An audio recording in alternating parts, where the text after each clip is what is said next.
Within the ancient kingdom of Magadha in India, the Buddha led his Bhikkhu disciples as they set out from the bustling city of Rajagaha, preparing to journey northward to the city of Nalanda. Along the way, the mountains stretched endlessly and the fields were lush green. The Buddha and his disciples maintained silence, walking steadily, reflecting the tranquility and peace within their hearts. However, not far behind them, a pair of heretical ascetic master and disciple were also traveling along the same path. Although they are both practitioners, the atmosphere is completely different. The teacher of this master-disciple pair was named Subhuti, a mendicant monk known for his stubborn nature and fondness for debate. Along the way, he continuously uttered various criticisms and disparagements of the Buddha, even ruthlessly mocking the Dharma and the Buddha's disciples. However, his disciple Pandamana was entirely different. He held deep reverence for the Buddha, repeatedly praising the Buddha's wisdom and compassion, and continuously defending him. Teacher Vandamana spoke with a resolute and sincere tone, saying, "The Buddha's teachings can liberate beings from suffering. This is a rare wisdom in the world. How can you disdain it so?" Panadina, Subhuti, sneered coldly and responded with an unyielding tone. "Where is there a path to transcendence in time? It is merely a trick of fools who abandon themselves in folly. You are truly so naive." The two people argued incessantly along the way, their voices rising and falling, interwoven with conflicting emotions, inevitably drawing the attention of the monks ahead. The disciples felt confused in their hearts and could not help but whisper among themselves. This master-disciple pair was truly strange. The master constantly disparaged the Buddha, while the disciple wholeheartedly praised him. How could such a divergence possibly lead to harmony in practice? They discussed quietly and marveled at how skillful the Buddha was in teaching his disciples, enabling them always to share the same goal and live together harmoniously. As night fell, the procession arrived at the eyebrow tree grove along the way, where the canopy of lush greenery was vast, and within the grove stood a spacious public lodging for travelers to rest. The Buddha and his disciples settled down quietly, preparing to spend the night, while the pair of heretical teachers and their disciples continued their debate unabated. The master's criticism sharply contrasted with the disciples' praise, and the ongoing verbal exchange sounded particularly harsh in the night, leaving the bhikkhus even more perplexed. All of this was fully observed by the Blessed One. He understood the doubts in the disciples' minds and also perceived the conflicts and disagreements between the master and the disciples. With a serene smile, the Buddha entered the assembly hall, his gaze gentle, carrying a calm and profound wisdom, and asked, "Brothers, what were you discussing just now?" The disciples rose respectfully and replied, articulating the debate between the heretical teacher and his disciple, as well as expressing their own inner thoughts one by one. The Buddha listened quietly. After everyone finished speaking, he slowly began, speaking with a clear and gentle voice.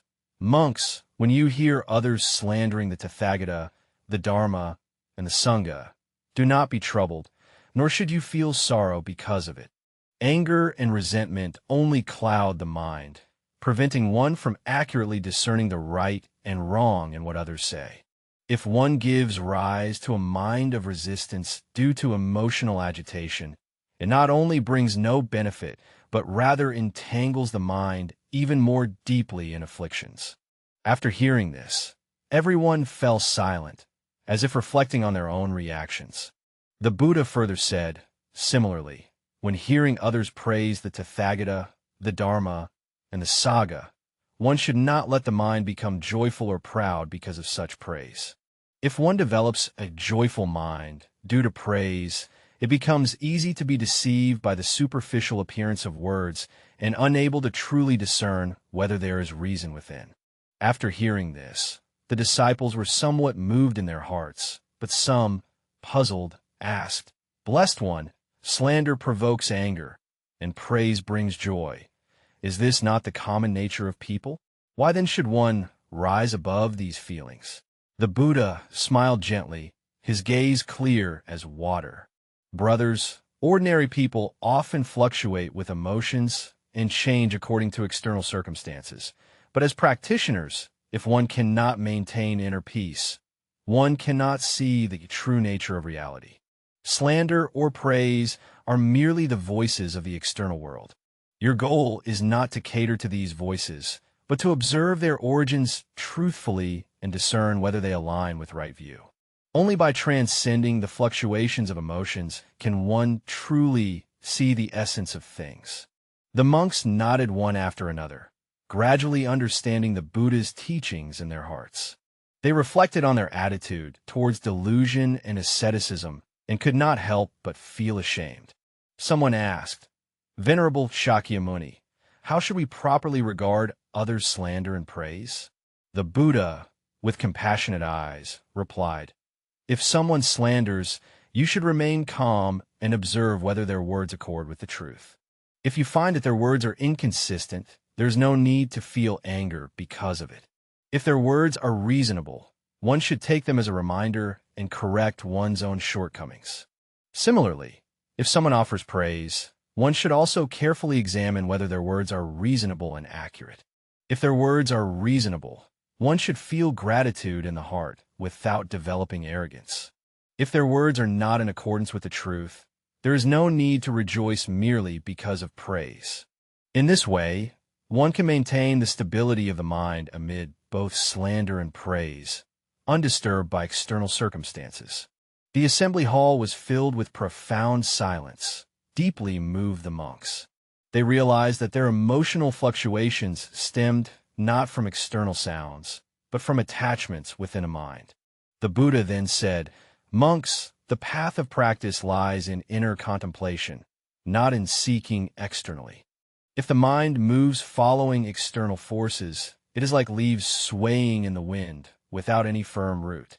Practitioners should be like trees rooted deeply in the earth, steadfast and serene amid wind and rain." The disciples deeply prostrated themselves, expressing gratitude for the Buddha's teachings. They understood that practice is not merely about avoiding external disturbances, but more importantly, it is about cultivating wisdom and tranquility within the heart amidst the turmoil. It was precisely the Buddha's teaching that enabled them to understand how to face slander and praise, and to gain a deeper comprehension of the true essence of the Dharma. However, the Buddha did not cease teaching. He continued, "Bhikkhus, I tell you, ordinary people of the world often praise the Tathagata based on subtle and superficial actions, but such praise does not touch the true core. Although such praises have significance, they fail to truly understand why the Tathagata is worthy of being praised." The monks' minds stirred, and they could not help but show expressions of doubt. One of them asked, "Blessed One, since the praise commonly spoken of by people is not profound enough, what then is the true and accurate form of praise?" The Buddha looked compassionately at the assembly, his gaze calm and resolute. Many people praise the Tathagata because the Tathagata's mindful vigilance in daily life is pure and undefiled. For example, observing the 5 precepts, eating wholesome food, living a life of simplicity and discipline, taking only what is needed without accumulating wealth. These behaviors, while reflecting the practitioner's precepts and rightful livelihood, are merely superficial purity and have not yet touched the core accomplishment of the Tathagata. If one praises the Tathagata based solely on these vows of precepts, it is merely a worldly notion, not a true understanding of the Tathagata's wisdom and enlightenment. The disciples lowered their heads in contemplation, and someone suddenly asked, "Shakyamuni, what is truly worthy of praise in the Tathagata?" The Buddha gently nodded, as if awaiting this question. "Monks, true admiration should arise from the profound, subtle, and great luminous Dharma realized by the Tathagata. This Dharma is not found in external precepts or conduct, but in the wisdom of the Tathagata, who thoroughly comprehends the true nature of the world." It must be understood that in the world, countless practitioners are ensnared by various wrong views. Some cling to the view of permanence. Others fall into eternalism or annihilationism. and some even become obsessed with debates over the infinite or the finite. These views are like a vast fishing net that binds all who are caught within it. He paused for a moment, his gaze profoundly sweeping over the disciples, and continued, "The Tathagata has transcended the bondage of these wrong views and realized the true nature of all worldly phenomena. Through the direct observation of the 6 sense bases and the 6 external objects, the Tathagata understands that the arising of feelings has its conditions. Craving and attachment are precisely the roots of suffering. Due to attachment, one fears the world. Due to fear, one invites the suffering caused by impermanent changes. The saint, through right view, observes the arising and ceasing of these conditions, thereby transcending samsara and attaining complete liberation." He offered a metaphor, and a trace of enlightening power arose within his voice. "Monks, this transcendence is like cutting off the root of a great tree. As long as the roots of a tree are completely severed, no matter how lush and flourishing its branches and leaves are, the tree will eventually wither and will never grow again. Similarly, the saint has severed the fundamental greed and attachment that propel the cycle of samsara, and thus the flow of his life ceases. This is the profound, subtle, and great luminous Dharma of the Tathagata's true and genuine virtue." Upon hearing this, the disciples all arose with hearts full of reverence. They understood that the greatness of the Buddha lies not only in his pure and serene precepts, but also in his profound comprehension of the truths of the world and his complete liberation from the root causes of suffering. The bhikkhus felt their practice goals becoming clearer, as if many bright lamps were lit within their hearts. The Buddha then said, "Therefore, monks, if you truly wish to praise the Tathagata, you must understand that the Tathagata's teachings are not merely about the disciplinary precepts governing conduct, but about guiding sentient beings to comprehend the conditions of feelings, transcend the bonds of craving, and ultimately eradicate afflictions. This is precisely the wisdom of the Tathagata, the true essence worthy of admiration." The words of the Buddha flowed like a gentle stream, nourishing the hearts of the bhikkhus, bringing them inspiration and reflection. In the midst of silence, the disciples deeply felt the wisdom of the Buddha. As everyone organized their thoughts, the Buddha continued to give teachings, helping the disciples transform their learned content into a deeper understanding. He said, "Monks, the reason why worldly people often remain at the superficial level of admiration is because they are easily attracted by the external discipline and conduct of monastic life, yet they do not realize that this is merely the preliminary stage of practice. The true meaning of the Dharma does not lie in the precepts themselves, but in using the precepts as a foundation to pave the way towards right view and liberation. Moral conduct is like a sturdy bridge. Its purpose is to help practitioners cross over to the shore of liberation, not to remain on the bridge marveling at its beauty." The Buddha's parable enlightened the monks. They understood that while precepts are indeed important, it is even more crucial to use these precepts to cultivate right view and right conduct. Only through this wisdom can one truly overcome afflictions and progress toward liberation. The words of the Buddha also prompted them to reflect on whether they had been overly attached to forms in their practice, failing to use wisdom to comprehend the true essence of the Dharma. The Buddha then said, "Monks, meditation is also like this. Without the guidance of right view, although meditation can bring extraordinary inner experiences, it may lead practitioners astray. Many people develop the ability of clairvoyance regarding past lives, known as Pabinavasanasayuthmakrane, through deep meditation, recalling countless experiences from previous existences. Thus, one mistakenly believes that all things in the world are eternal and unchanging. This common attachment arises precisely because right view does not guide meditation. Therefore, you must remember that meditation is like a sharp knife. When held by the hand of right view, it becomes a precise instrument on the surgical table, helping to remove the afflictive lesions. However, in the hands of those with wrong views, it may become a tool for harming oneself. The disciples nodded in unison, deeply feeling the weight of the Buddha's words. Every step of practice, if not guided by right view, may ultimately deviate from the true path of the Dharma. The Buddha's teachings serve not only as a reminder of our methods of practice, but also as a warning against potential deviations that may arise in the future. Subsequently, the Buddha's words shifted from practice to deeper contemplation. Brothers, the true value of Buddhism does not lie in the number of adherents or the scale of activities. No matter how numerous the followers of Buddhism are, or how magnificent the temples may be, if the essence of the Dharma is not truly understood and practiced, all of these are merely empty shells. Conversely, even if there are only a few believers, as long as they can comprehend the core teachings of the Dharma, the significance of Buddhism will endure in the world. This discourse deeply moved the bhikkhus to profound reflection.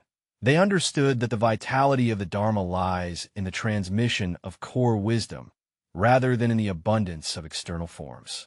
The Buddha's teaching is like a mirror, allowing them to see the true focus of the Dharma's propagation in the present and future, and strengthening their resolve to protect the wisdom of the Dharma. Finally, the Buddha concluded, disciples, whether you are practitioners or disseminators, your primary task is to ensure that the core wisdom of the Dharma is truly understood. This wisdom is not about self-attachment or emotions, but about understanding dependent origination and transcending samsara. The practitioner's goal is to transcend afflictions arising from conditions and to seek liberation through understanding cause and effect. Only in this way can the Dharma truly benefit all beings and allow each person to find the light of the mind. The lecture hall was filled with silence as the disciples bowed their heads in contemplation. From the Buddha's teachings, they not only grasped the path of practice, but also deeply felt the responsibility borne upon their shoulders. The profound, subtle, and radiant Dharma realized by the Buddha is the supreme wisdom of the world. As disciples of the Buddha, they're not only beneficiaries, but also disseminators of this wisdom. The night's teaching put an end to the doubts in the minds of the bhikkhus and also opened the door to their deeper contemplation of practice. They understood that true practice is not blindly following external forms, but deeply embracing right view, transforming the wisdom of the Dharma into inner light that illuminates oneself and others. This is the true essence of the Buddha's teachings.